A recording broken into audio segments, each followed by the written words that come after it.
Tudo tem seu tempo, há um momento oportuno para cada coisa debaixo do céu.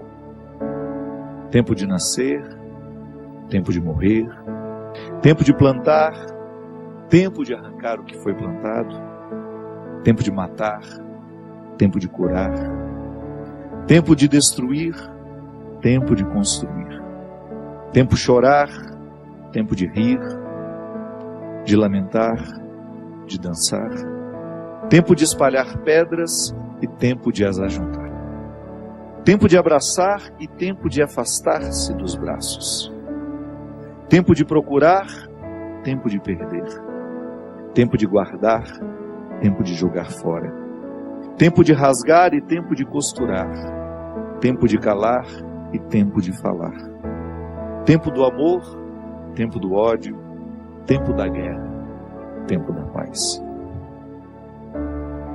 Muitas vezes nós matamos a nossa vida, ou matamos a oportunidade de viver bem, porque nós não somos capazes de fazer a leitura correta. O que o tempo está nos pedindo? Cada dia o tempo vai nos pedir alguma coisa. E é esse olhar atento que vai dando a gente essa condição, essa clareza de perceber o que de fato hoje grita pelo meu nome. Qual é a realidade hoje que é inadiável?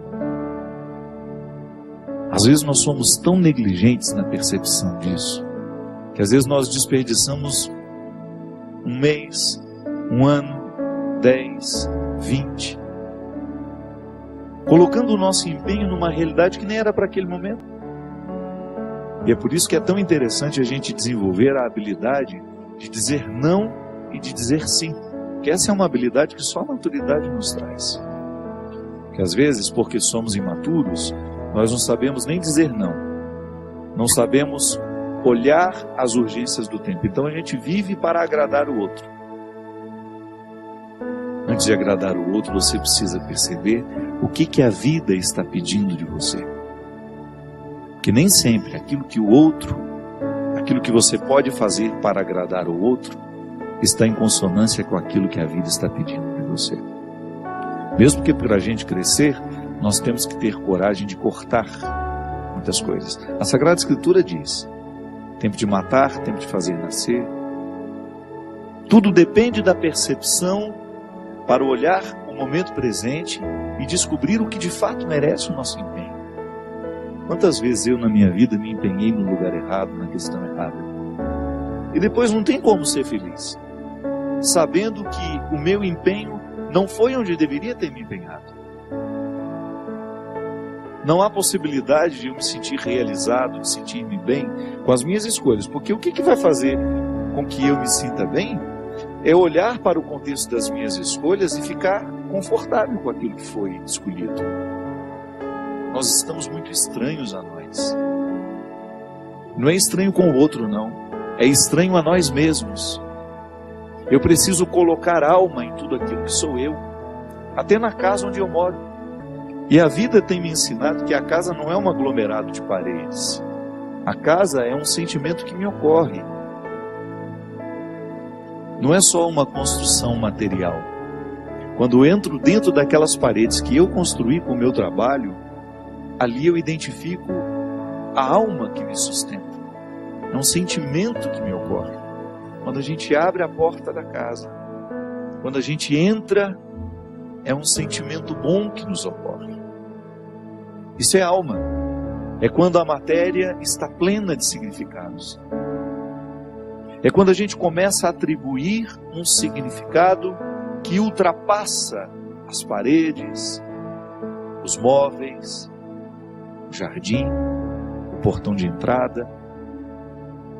E é interessante que a qualidade da nossa vida depende e está intimamente ligada à nossa capacidade de depositar a alma nas coisas. Eu não estou falando dessa alma, do significado mais profundo da nossa vida, dessa dimensão espiritual que me conecta com a eternidade. Não. Eu estou falando de tudo aquilo que vive e que faz sentido à matéria. Traz sentido àquilo que é material. Então a gente usa de maneira inadequada o termo alma. Perceber que os meus objetos estão perpassados por um significado que ultrapassa a matéria. Como dizia Rubem Alves, né? Existem coisas que são mais que coisas, são coisas que nos fazem lembrar. Isto é, virar um sacramental.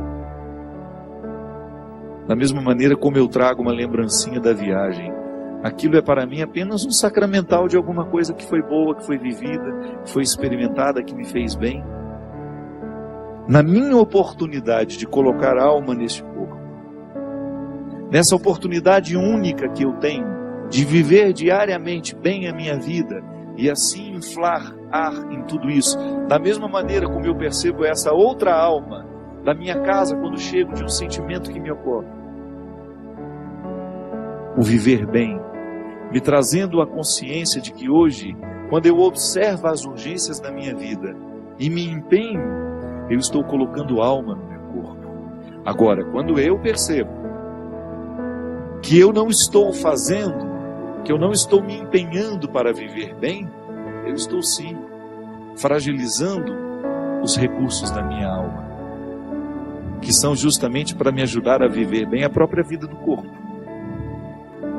E nós muitas vezes negligenciamos a observância do tempo, como na Escritura que diz: tempo de chorar e tempo de rir.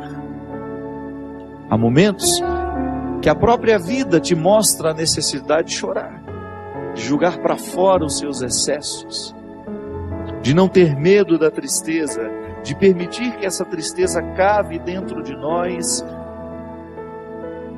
as suas riquezas e que nos ajude a encontrar a pedra preciosa que só o sofrimento poderia nos levar a conhecer. Depois vem o riso. O riso não nasce por acaso. A gente já cantava aquela música também, né? Ando devagar porque já tive pressa e trago esse sorriso porque já chorei demais. O sorriso é o resultado da lágrima bem chorada. O sorriso é o resultado final de um processo de luta que nós estabelecemos, de observar dia a dia qual é o empenho que aquele dia me pede, o que hoje eu preciso fazer para ter o direito do sorriso amanhã. E é bom, você sabe por quê? Porque à medida em que nós estamos passando o perrengue, sabendo que ele será construtivo, já nascem pequenos sorrisos ao longo deste processo. Quando a gente fala de um sorriso final, é apenas a metáfora de um processo bem feito, bem vivido. Tempo de abraçar, tempo de se afastar. Quanto sofrimento, né? Em perceber o distanciamento como necessário ao crescimento do outro. É aquele filho que vai embora para estudar. Não dá para reter filhos. Por isso que é tempo de abraçar, é tempo de cuidar, é tempo de estar junto. E vai chegar o momento em que esse afastamento será necessário para o próprio curso da vida. Depois volta. Mas no primeiro momento a gente precisa do distanciamento. Quando nós observamos o movimento do tempo e as suas urgências, a gente entra dentro do contexto de uma sabedoria irrenunciável à nossa realização humana. Tempo de rasgar, tempo de costurar. Se a gente não tem coragem muitas vezes de rasgar algumas realidades, depois jamais conseguiremos viver a libertação dela. Muitas vezes nós lamentamos perder, e quando na verdade a gente vai observar aquilo que a gente perdeu, não foi perda, foi libertação.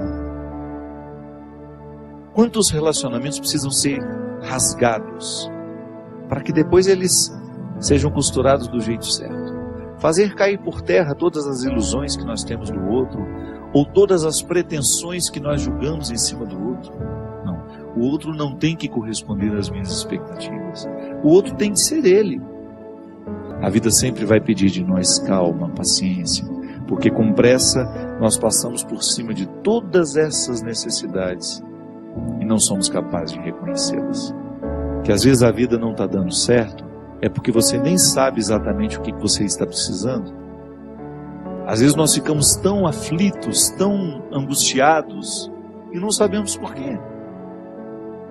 Faltou chegar ao ponto-chave, onde de fato está iniciando o conflito. Paciência, né? a gente não tem paciência nem para descobrir o que está nos angustiando. É a nossa pressa, é a vida estranha que nós vamos viver.